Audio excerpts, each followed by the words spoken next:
विष्णवे हिरण्यवर्णाय हिरण्यरूपाय हिरण्यपतये अम्बिकापतये उमापतये पशुपतये नमो नमः।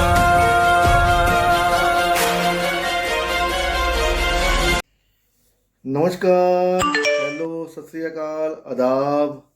ज्योतिष के इस अद्भुत कार्यक्रम में आप सबका स्वागत है। दोस्तों, आज हम जो बात करने वाले हैं वो बात है राहु महाराज का जो ट्रांजिट होने वाला है पाइसेस साइन के मीन राशि के अंदर, वो क्या लेके आए हैं आपके लिए।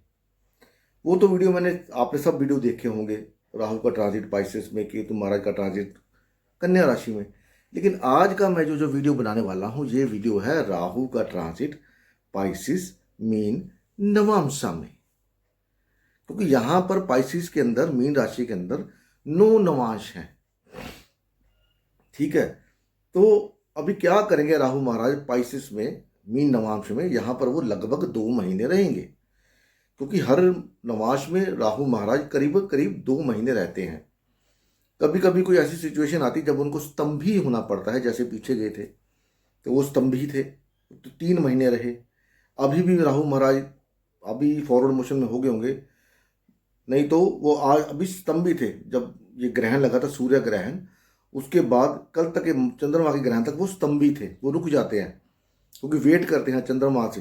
चंद्रमा वो सूर्य से एनर्जी लेकर के अभी राहु के देव के पास जाएगा, वहाँ उनको वो एनर्जी देगा, उसके बाद वो आगे मूव करेगा। फिर राहुदेव महाराज आगे बढ़ेंगे, क्योंकि जब तक उधर से सूर्य भी जो है अगले नवांश में चले जाएंगे, 1, 2, 3 नवांश में, 7वें, 8वें या 9वें नवांश में सूर्यदेव महाराज होंगे। क्योंकि आज अगर 30 तारीख है तो 17 को गए हैं, तो आज समझ लो 12 हो गए, तो 12 डिग्री 3 नवांश वो पार कर चुके हैं। अभी राहुदेव फॉरवर्ड मोशन में जाएंगे। तो लोगों के हिसाब से क्या है कि वो 30 अक्टूबर को ट्रांजिट करने वाले हैं, लेकिन वो मीन एक अनुमानित उनका जो है ट्रांजिट है, गोचर है। असल में उनका गोचर कब होगा उसके ऊपर वीडियो मैंने ऑलरेडी बना के डाली हुई, तो आप जाकर उसको देख सकते हैं। वो नहीं होगा कल। अगर आप चार्ट बना करके किसी सॉफ्टवेयर के अंदर देखते हैं तो आपको राहु महाराज एरीज में ही नजर आएंगे, मेष राशि में ही नजर आएंगे। तो इस नवांश में वो आपके साथ क्या करने वाले हैं, क्या नहीं करेंगे। पाइसेस का जो नवांश है वो नवांश क्या है, बड़ा महत्वपूर्ण नवांश है। पाइसेस का नवांश शादियां दिखाता है, शादियां, एक्स्ट्रा मैरिटल अफेयर दिखाता है पाइसेस का नवांश। क्यों ऐसा दिखाता है? क्योंकि जो शुक्र देव हैं, जो शादी के कारक हैं, वो इसी नवांश में आकर के उच्च के होते हैं। इसी नवांश में पाइसेस राशि में, मीन राशि के मीन नवांश में ही वो उच्च के होते हैं। तो अभी क्या है, जब राहुदेव महाराज इस मीन नवांश में गोचर करेंगे तो आप देखिए शादियों का माहौल शुरू हो जाएगा, शादियां शुरू हो जाएंगी। लोगों की शादियां बहुत होती हैं इस समय। क्यों? क्योंकि एक तो राहु महाराज आ रहे हैं, तो जो भी शादियां होंगी ना, उन शादियों के अंदर दिखावा बहुत होगा, लग्जरी शादी हो सकती है। मतलब अगर आपकी हैसियत 5 लाख की है तो आप इस शादी के दौरान 7, 8, 10 लाख रुपया भी खर्च कर सकते हैं। ये राहु करवाएंगे आपसे, क्योंकि राहु क्या है, दिखाना है, शोबाजी करनी है, टेस्ट करना है आपको कि आप किस हद तक जा सकते हैं। यहां पर पाइसेस नवांश के अंदर मैं आपको बताऊंगा कि अगर कोई ग्रह बैठा है इसको कैसे चेक करना है, वो भी बताऊंगा। पाइसेस नवांश के अंदर क्या होता है कि यहां पर आपको अगर मौका मिलता है, किस बात का मौका मिलता है, एक्स्ट्रा मैरिटल अफेयर या पेड सर्विसेज का। अब आप पेड सर्विस आप समझ गए होंगे, जिनको पता है। जिनको नहीं पता तो वो ना ही जाने तो अच्छा है। तो यहां पर आपको पेड सर्विस के ऊपर या एक्स्ट्रा मैरिटल अफेयर के ऊपर आपको लेके जाएंगे, आपका मन भटकाएंगे। और मेरी हिदायत यही है आपसे कि अगर आप ऐसे किसी चक्कर में हैं या आपको ऐसी कोई आदत है, तो उस आदत को कृपया करके 2 महीने के लिए छोड़ दीजिए। अन्यथा यही राहुदेव महाराज आपको पैसे का नुकसान करवा सकते हैं, आपके साथ धोखा करवा सकते हैं, या आपको जेल भी पहुंचा सकते हैं अगर आप ऐसा कुछ करते हैं तो। ठीक है, तो इस बात को आप लेकर के चलिए, क्योंकि राहु महाराज यहाँ पर 2 महीने लगभग रहेंगे पाइसेस नमाज में। और वीनस क्या है सबको पता है, वीनस सेक्स का कारक है। तो यहाँ पर सेक्स की इच्छा बढ़ा देंगे। शादियाँ इसी दौरान होती हैं, इसी दौरान होंगी, आगे भी होती हैं, इस दौरान भी होगी। लेकिन वो शादी को जैसे मैंने बताया आपको, तो शादी में जब आप शादी आपका अगर आपकी शादी लव मैरिज है, कईयों को धोखा मिलेगा, शादी के नाम पर धोखा भी हो सकता है कईयों के साथ। जैसे आज मैं एक वो सुन रहा था, तो 20 सितंबर को किसी की शादी हुई तो उन्होंने उसने घर के 5 लोगों को जहर दे के मार दिया, लव मैरिज करी थी, धोखा। तो बड़े ध्यान के साथ करिए, क्योंकि अगर आपकी शादी इस दौरान होती है 29 नवंबर के बाद जनवरी तक, तो शादी में राहु देव को भोग लगाना मत भूलिए। राहु देव को भोग उनका हिस्सा जरूर दे दीजिए, अगर चाहते हैं कि शादी ठीक ठाक अच्छी चल जाए। अगर आपकी शादी लव मैरिज है, तो अरेंज मैरिज है तो भी आप इसको कोशिश करें कि ज़्यादा उसमें ना पड़े।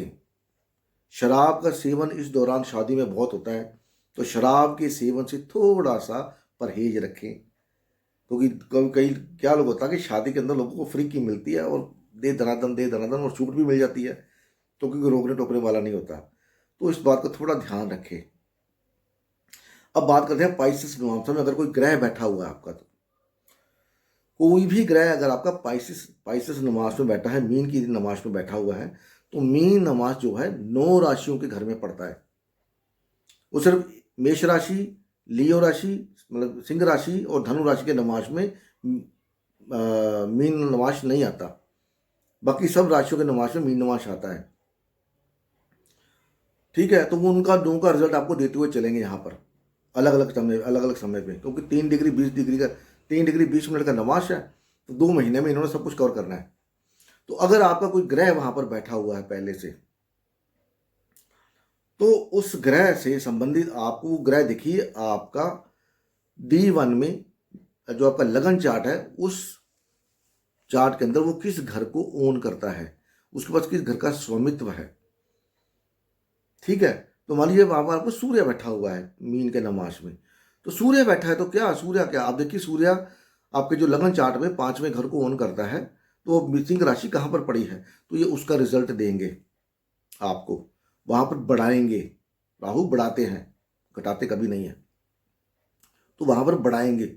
और वो डिपेंड करता है कि वो 5th हाउस कहाँ पर है। 6ठे घर में है तो कंपटीशन या बॉस के साथ डिस्प्यूट बढ़ा सकते हैं। 7वें घर में है तो आपका लस्ट बढ़ा सकते हैं। लगन के अंदर बैठे हैं तो आपके अंदर ऐसा एक तेज आ सकता है कि आप पता लगेगा 2 महीने में भी आप कोई चीज़ हो, इस तरह से आप देख सकते हैं। चंद्रमा क्या है, चंद्रमा पैसे का कारक है, फूड का कारक है। तो यहाँ पर आपका मन करेगा मैं नॉन वेज खाऊं, शराब पी लूं, स्मोकिंग कर लूं, तो उस बात को वो आपके ऊपर है कि आपको करना है या नहीं करना। तो चंद्रमा अगर आप करते हैं तो चंद्रमा जहां आपके घर आप जिस घर को ऑन करता है D1 में, उस घर का आपको नेगेटिव रिजल्ट मिलने के चांस बन जाएंगे। ठीक है, उसके बाद अगर मंगल देव बैठे हैं तो मंगल राहु का दुश्मन है दोनों। तो यहाँ पर आप देखिए मंगल क्या वाणी का कारक होता है।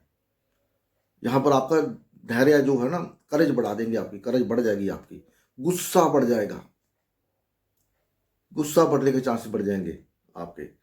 तो देखिए मंगल किन घरों को ऑन करता है, तो गुस्से को कंट्रोल करके चलिए, यहाँ पर गुस्सा मत करिए, मेडिटेशन करिए। यहाँ पर मेडिटेशन से राहुदेव शांत होते हैं।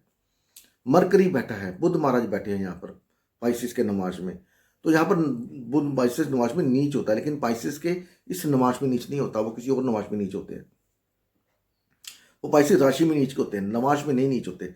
तो पाइसेस में नमाज में तो ये बुध का अपना ही नमाज है, मतलब यहाँ पर बुध के ग्रह नक्षत्र में पड़ता है। तो बुध क्या है, यहाँ पर आपकी नॉलेज बढ़ा देंगे आपको। कोई ना कोई डॉक्यूमेंट से रिलेटेड आपको थोड़ा ध्यानपूर्वक रहना पड़ेगा।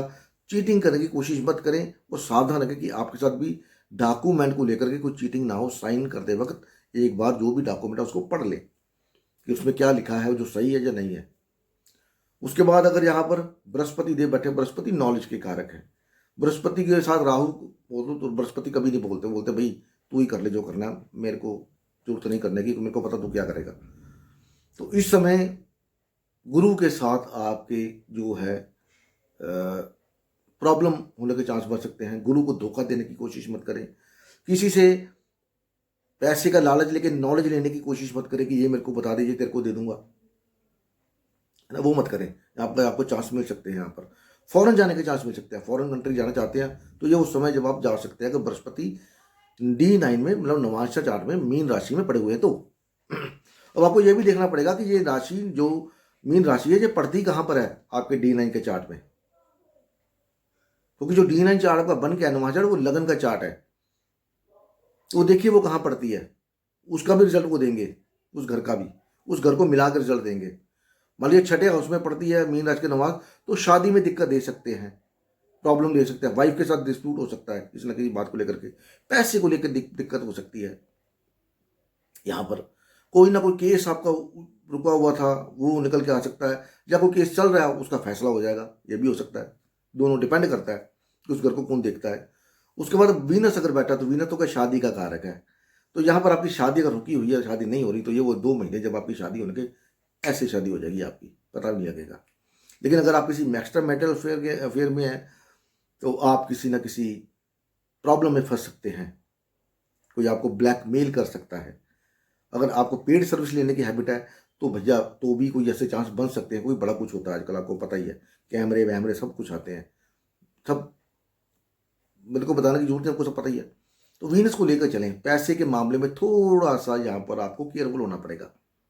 You have to be very careful about the money matters. उसके बाद शनि देव हैं, तो शनि देव के आपका काम बढ़ा देंगे। यहाँ पर काम आप कुछ ना कुछ नया ऐड करने की सोचोगे, या सोचोगे कोई फॉरेन से रिलेटेड काम कर लें।